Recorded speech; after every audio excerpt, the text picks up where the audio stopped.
They tried to sabotage my career, without realizing I was the one signing their paychecks. Stick around, because what started as betrayal turned into the ultimate power move. And if you're into stories of quiet revenge and unstoppable success, hit that subscribe button. Money doesn't buy peace, but it can buy the kind of revenge that makes silence golden. I learned that 3 weeks ago, when my own family tried to sabotage my career, not knowing they were aiming at the CEO of their own employer. I'm Ava Lin, though most of the corporate world knows me as A. Lin, deliberately vague. Officially, I'm the Chief Innovation Officer at Skyverra Labs, a climate tech firm based in Austin, Texas. What my family didn't know? As of this spring, I quietly became Skyverra's majority shareholder, using a multi-layered investment arm I'd started back in my early 20s. It all started 16 years ago. I was a first-gen college kid, coding late nights in a cramped NYU dorm while double minoring in environmental science and computer engineering. Meanwhile, my older sister Jasmine dropped out of business school and bounced from one network marketing scheme to another. "She's just trying to find her path," my dad would say. "You've always been the stable one." Stable didn't mean supported. I waited tables, built early software prototypes from scratch, and pitched in underground startup meetups no one took seriously. Jasmine? She went backpacking in Bali to reset her mindset. But I stayed quiet, focused. I knew where I was headed. By 32, I'd launched and sold 3 green tech startups, each one under a different LLC. I stayed off the radar, filtered earnings through trusts, and built Skyverra from the shadows. Why all the secrecy? Because my family never believed in me, only in appearances. They called my work cute and bragged about Jasmine's new gig selling SaaS solutions she barely understood. So I let them think I was struggling, that I needed them. Let's just say, that illusion didn't last much longer. Meanwhile, I was executing my masterstroke, a stealth acquisition of Skyverra Labs, the company I'd quietly worked at for just over 14 months. The firm was undervalued, but loaded with untapped potential. Through a careful weave of holding companies, blind trusts, and offshore entities, I gained controlling interest without a single name linking back to me. So when the board promoted me to Chief Innovation Officer, they thought they were appointing a brilliant but obedient strategist. They had no idea they were handing the title to their new owner. Jasmine's reaction? Oh, it was delicious. "Wow, must be nice to catch a lucky break," she smirked at Sunday dinner. "Just don't let it go to your head. Running a company isn't like building little science apps in your apartment." Dad gave a tight smile. Mom, never missing a beat, added, "Maybe Jasmine can give you some pointers. She's led sales teams for 3 companies now." I nodded, sipping my tea. "I'll definitely consider it," I replied with a smile. What they didn't know? That acquisition agreement was already sitting in my encrypted home safe. But Jasmine couldn't stand being eclipsed.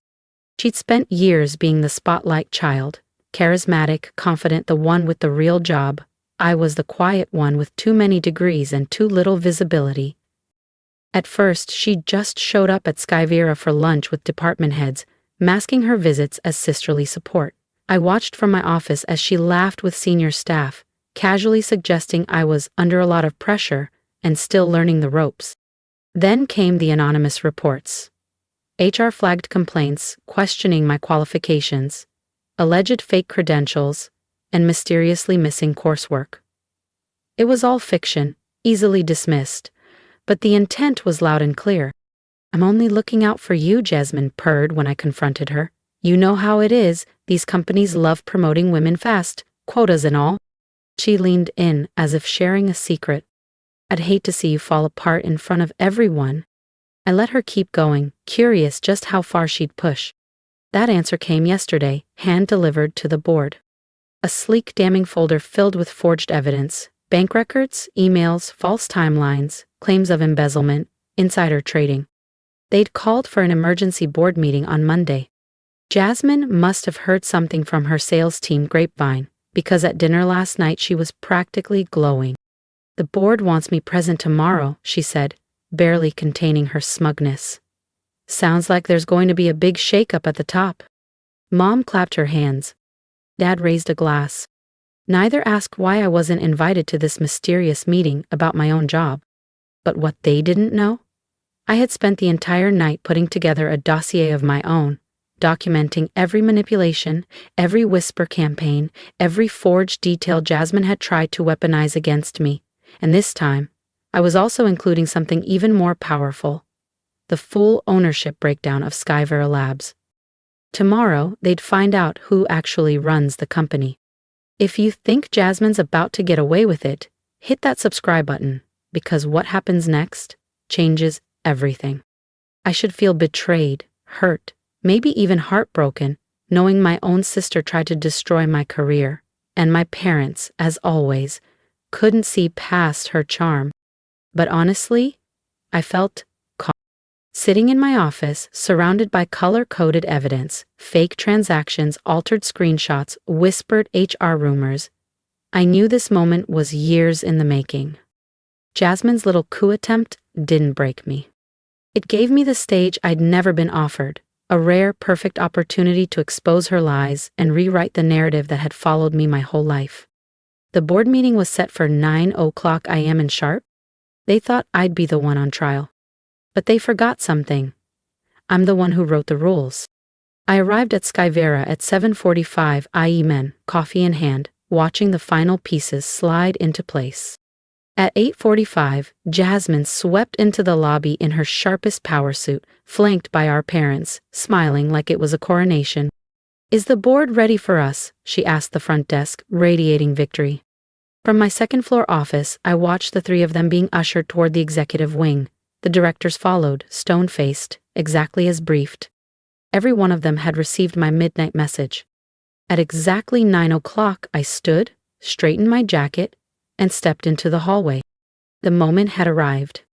If you've ever been underestimated, outmaneuvered, or forced to play small for the sake of peace, don't miss what happens next. Hit that subscribe button, because the real power move, it's only just beginning. Time to begin. Elias Romero, our board chair, was mid-sentence when I stepped through the door. "These allegations against Miss Lin are extremely serious." "Apologies for the delay," I said cheerfully, slipping into my seat at the head of the table. Jasmine's head snapped up, confusion cutting through her smug expression like static. "Ava, this is a closed session," she hissed. "You weren't invited." I clasped my hands and smiled.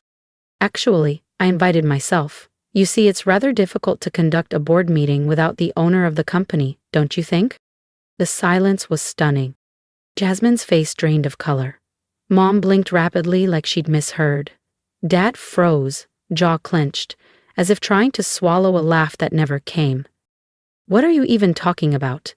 Jasmine spat. "Skyverra's owned by shareholders."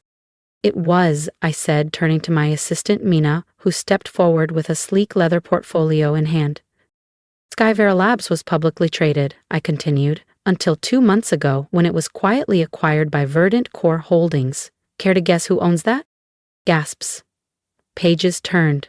Directors' eyes widened as the documents reached their hands. Some had whispered about the buyout, wondered who was behind the silent trust with enough capital to take the company private. Now they knew? "This is a joke," Jasmine stammered. "You couldn't possibly have pulled that off. You're just a coder?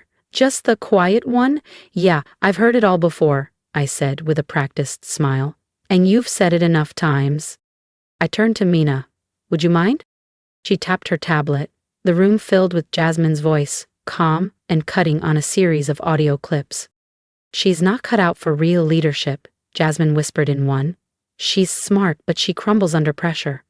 The board will see that soon enough." Another recording crackled to life. "Honestly, she's only in that role because of diversity quotas, if we're being real." The temperature in the room dropped. No one moved. And just like that, the narrative began to unravel, for her, not for me. "Have you noticed any irregularities in her department's finances? Might be worth a closer look." Each whisper, every strategic manipulation, every planted doubt, now playing back in surround sound like a perfectly orchestrated downfall, only not mine. Jasmine was visibly sinking into her chair, her confident posture unraveling as the recordings echoed through the boardroom. Her face, once smug, had turned pale. The directors sat still, their expressions unreadable. "And then there's this," I said, holding up a thick envelope, the same one she'd anonymously sent to the board. Inside, falsified spreadsheets, forged emails, a fabricated case built on desperation. Attempted character defamation, falsified misconduct, intentional sabotage of executive leadership, I said evenly. "Did you really think no one would verify a single claim before acting?" I was protecting the company," Jasmine stammered, voice cracking. "You're not qualified. You've always been the quiet one, the background character. You're not the one who deserves to win," I finished softly. "No, Jasmine, I'm the one who earned the right to lead. And now, I'm the one exposing you for manipulating internal perception, compromising board integrity, and risking this company's future." Mom finally spoke, her voice fragile. "Surely, you're not going to destroy your own sister's life over this? Like she didn't try to destroy mine?" I turned to face her. "Like you didn't show up expecting to watch me fall?" Dad raised a hand halfway. "We were just here to support Jasmine." "No," I said, locking eyes with him. "You were doing what you've always done, betting on the wrong daughter." I turned back to the board, standing tall. "I apologize for the dramatic nature of this meeting," I said, letting calm control my voice. "But I needed everyone to fully grasp what's at stake. Ms. Jasmine Lin has breached ethical and legal boundaries in her effort to remove me from my position." I paused, letting the words settle. "She didn't just come after me, she endangered this company's reputation and regulatory standing." Elias Romero cleared his throat. "Miss Lin, what would you like the board to do?" I sat again, folding my hands neatly. "First, I request that the board formally dismiss all allegations against me, based on verified evidence and internal review. Second, I move for immediate disciplinary action against Miss Lin for misconduct. I also request that a formal letter be sent to Jasmine's employer," I said evenly, "detailing her misconduct, complete with audio files, fabricated evidence, and her attempts at corporate sabotage. Her actions should follow her professionally." "You can't," Jasmine gasped, her voice thin and shaking. "You'll destroy my career." "Like you tried to destroy mine?" I asked, voice calm, yet razor sharp. "The difference is I have proof, real documents, real recordings. You had forged spreadsheets and hope." I turned back to the board. "Finally, I request that Jasmine Lin and both of our parents be permanently banned from Skyverra Labs property. Any contact with staff or interference with company operations will result in immediate legal escalation." "Ava, please," Mom cried out, mascara streaking down her cheeks. "We're family." I gave a quiet, bitter laugh. "Family celebrates your wins. Family lifts you when you're low. Family doesn't try to erase your life's work out of jealousy." I slid one final folder across the polished conference table. "This," I said, "is the acquisition agreement for my first climate tech startup. I sold it for $50 million, 0 cents, when I was 27. The second? $180 million, 0 cents, 2 years later." I looked at Dad. "I could have bought that country club membership you always wanted. Could have paid for all those lavish vacations you handed Jasmine like gold stars. But I didn't." Aha.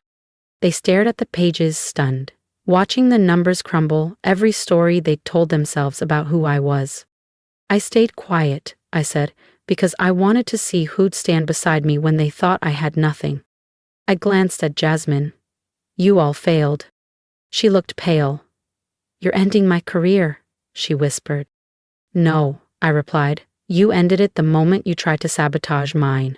The only difference is you actually did the things you're being accused of." I gathered my folders and stood. "This meeting is officially adjourned," I said, nodding to Elias. "Please ensure the record is secured." Then I turned to them. "Jasmine? Mom? Dad? Security will escort you out."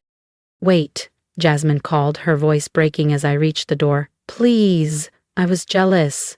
I couldn't stand that you were finally winning." Her voice trembled. "We can fix this, can't we? We're still family."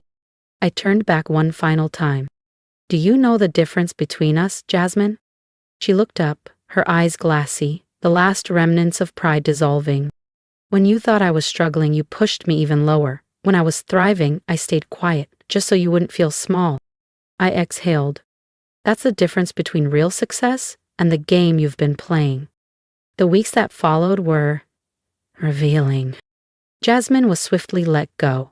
Her employer wasted no time once they reviewed the audio clips and documented proof. Word of my ownership at Skyverra Labs spread beyond our boardroom, and suddenly the same social circles that once worshipped my sister began whispering my name instead. My parents left teary voicemails. Jasmine sent handwritten letters. Her therapist even emailed, assuring me she was taking accountability. I archived them all. 3 months later, I was wrapping up a late strategy session when Mina buzzed in. "There's someone here, says it's personal." It was Jasmine, but not the polished, camera-ready Jasmine I'd always known. She looked smaller, worn, her designer wardrobe replaced by a plain blouse and jeans. No glitzy jewelry, no performative confidence. "I'm not staying," she said, holding up a hand. "I just needed to say something." She stepped forward and placed a manila envelope on my desk. "This has everything, old passwords, contacts, everything I used while trying to sabotage you. I'm also sending statements to the board and my former company. No spin, no excuses." I stayed silent. "Why now?" I asked at last. "Because you were right," she said softly. "I wasn't building anything, you were, and I hated you for it." She turned to leave, paused at the door. "I'm starting over. New startup. Entry level, no fake titles this time. I don't expect anything from you. But letting me fall? That taught me more than all the years Mom and Dad spent lifting me up." She reached for the door handle. "Jasmine," I said gently. She turned back, just for a moment, hope flickering in her eyes. "Send me your resume in a year," I said gently. "Not for leadership," I added, "but if you're serious about earning your place the right way, we're always looking for people willing to start from the ground up." A single tear traced its way down Jasmine's cheek. She nodded. No excuses, no defenses, just a quiet acknowledgement. Then she turned and left without another word. 6 months later, Skyverra Labs has surpassed even my most ambitious projections. We're developing next-generation climate solutions, expanding into 3 new states, and creating sustainable jobs across the Southwest. It's real, it's lasting, it's mine. Mom and Dad still message occasionally, usually when they want something, or when they're name-dropping their visionary daughter at social events they once hoped I'd stay out of. I keep it civil, but distant. The validation I once craved so deeply? I've outgrown it. The corner office they said I'd never earn overlooks the Austin skyline. Some nights, I sit by the window as the sun sinks behind the hills, thinking about family, ambition, and the unexpected gift of being overlooked. Last week I received a holiday card. No plea, no guilt. Just a quiet note from Jasmine. "You didn't succeed because of us, but in spite of us. I'm finally learning how to build for real." Maybe that's the truest form of revenge. Not loud, not cruel, but earned. Undeniable. Thank you for listening, for seeing me when those closest to me couldn't. Now I want to hear from you. Have you ever been the underestimated one, the one who stayed quiet, worked hard, and waited for your moment? What would you have done in my place? Would you have spoken up, stayed silent, walked away? Drop your thoughts in the comments. Let this space be more than a story. Let it be a reminder that resilience doesn't need an audience. It just needs a purpose. Like, share, and subscribe, not just to follow my next chapter, but to honor yours. Because if I've learned anything, it's this. Success isn't about proving people wrong. It's about finally proving to yourself that you were always right to believe. So, what's your story? I'm listening, and I hope the world is too.